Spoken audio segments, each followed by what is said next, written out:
भारतीय सनातन धर्म में गणेश चतुर्थी का त्योहार प्रमुख त्योहारों में से एक है और इसे विनायक चतुर्थी के नाम से भी जाना जाता है।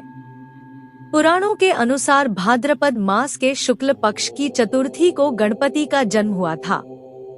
इस दिन विघ्नहर्ता भगवान गणेश की पूजा अर्चना करने से मनुष्य की सभी मनोकामनाएं पूर्ण हो जाती हैं और कष्टों का निवारण होता है। पुराणों के अनुसार इस दिन व्रत कथा सुनने या पढ़ने मात्र से भक्तों के सभी कष्ट दूर हो जाते हैं। गणेश चतुर्थी को लेकर हिंदू धर्म में कई पौराणिक कथाएं प्रचलित हैं।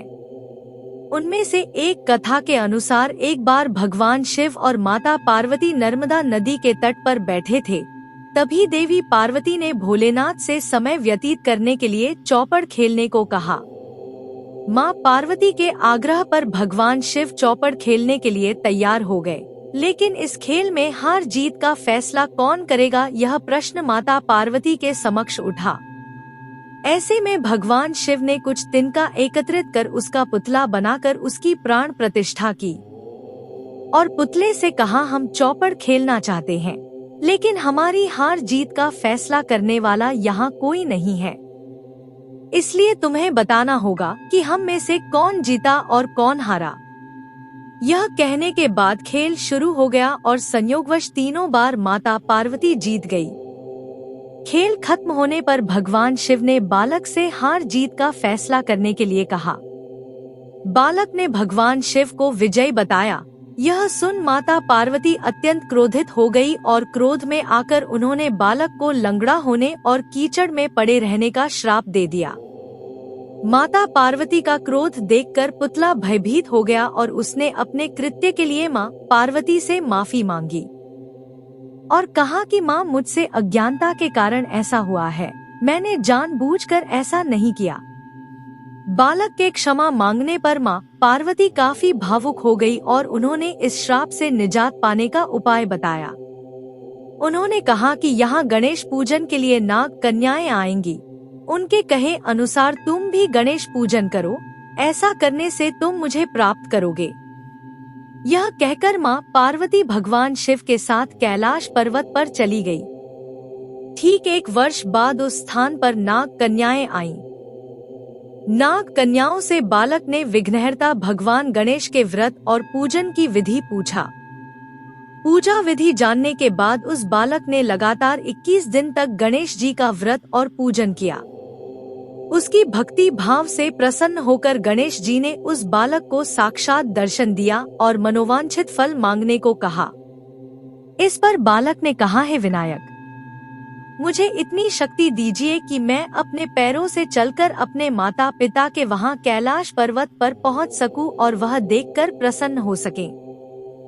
कैलाश पर्वत पर पहुंचने के बाद बालक ने अपनी कथा भगवान शिव को सुनाई। चौपर वाले दिन से मां पार्वती भोलेनाथ से नाराज हो गई थी। ऐसे में भगवान शिव ने भी बालक के बताए अनुसार 21 दिनों तक गणेश जी का व्रत और पूजन किया। इस व्रत के प्रभाव से माता पार्वती के मन में भगवान शिव के प्रति जो नाराजगी थी वो दूर हो गई। इसके बाद यह व्रत विधि भगवान शिव ने माता पार्वती को बताई। यह सुनकर माता पार्वती के मन में भी अपने पुत्र कार्तिकेय से मिलने की इच्छा हुई। कार्तिकेय से मिलने के लिए माता पार्वती ने विघ्नहर्ता भगवान जी का व्रत और पूजन किया। व्रत के 21वें दिन स्वयं कार्तिकेय माता पार्वती से मिलने आ गए। उस दिन से विघ्नहर्ता भगवान गणेश जी का यह व्रत अत्यंत फलदायी माना जाता है। इस दिन व्रत रखने और विधि विधान से पूजा अर्चना करने से भक्तों पर भगवान गणेश की विशेष कृपा बनी रहती है। पौराणिक मान्यताओं के अनुसार गणेश चतुर्थी की एक दूसरी कथा भी काफी प्रचलित है। इस कथा के अनुसार एक बार सभी देवी देवता संकट में घिर गए थे और इसके निवारण के लिए वह भगवान शिव के पास पहुँचे। उस समय भगवान शिव और माता पार्वती अपने दोनों पुत्र कार्तिकेय और गणेश जी के साथ बैठे हुए थे। देवताओं की समस्या सुनकर भगवान शिव ने अपने दोनों पुत्रों की तरफ देखा और उनसे पूछा कि कौन इस समस्या का समाधान कर सकता है। यह सुनने के बाद गणेश जी और कार्तिकेय ने एक स्वर में खुद को इसके योग्य बताया। यह सुनने के बाद भगवान शिव काफी प्रसन्न हुए, लेकिन वह असमंजस में पड़ गए कि दोनों में से किसे इस कार्य को सौंपा जाए। ऐसे में भगवान शिव ने कहा कि दोनों में से जो सबसे पहले पूरी पृथ्वी की परिक्रमा करके आएगा, वही देवताओं की मदद करने के लिए जाएगा।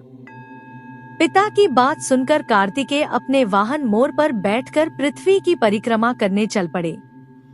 वहीं गणेश जी अपने सिंहासन से उठकर भगवान शिव और माता पार्वती के चरणों में बैठ गए। भगवान शिव यह देख काफी प्रसन्न हुए। उन्होंने गणेश जी से परिक्रमा न करने का कारण पूछा। गणेश जी ने भोलेनाथ को इस सवाल का जवाब देते हुए कहा कि माता पिता के चरणों में ही समस्त लोक है। उनके इस जवाब को सुन भगवान शिव अत्यंत प्रसन्न हुए और गणेश जी को देवताओं की मदद करने का आदेश दिया।